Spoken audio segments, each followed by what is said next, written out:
Est-ce que les Français sont prêts à se dire, effectivement, nous sommes une puissance déclassée, nos idées, que ce soit la démocratie libérale, ne marchent pas sur le terrain chez nous, donc comment peut-on encore faire la leçon à des pays comme la Chine ou d'autres pays?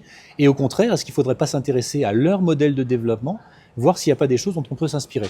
Et là, juste une petite parenthèse sur le communisme, je vois qu'en fait, il y a une énorme méconnaissance du modèle chinois en France et parmi les Occidentaux en général, parce que dès qu'ils entendent parler de la Chine, Chine communiste, le Parti communiste chinois, communiste. Ils imaginent Staline et Pol Pot.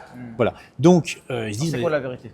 La vérité, c'est que le système chinois s'appelle l'économie socialiste de marché aux spécificités chinoises. C'est 3 concepts en un qu'il faut venir étudier.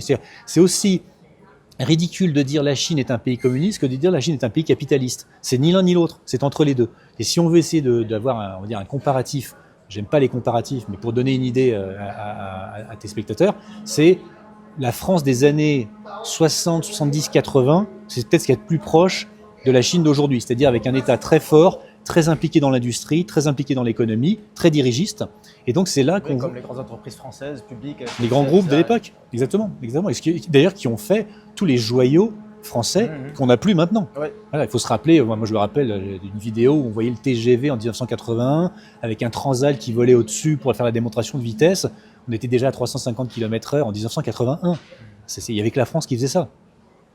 C'est fini, l'innovation elle n'est plus en France et puis elle n'est plus en Europe. Donc, en Chine. Elle est en Chine, voilà. Donc voilà, il faut être fier d'être français, mais il faut comprendre que la grandeur, une période de grandeur est suivie par une période de déclin. Et si on veut qu'il y ait une nouvelle période de grandeur, il faut regarder vers les modèles qui marchent.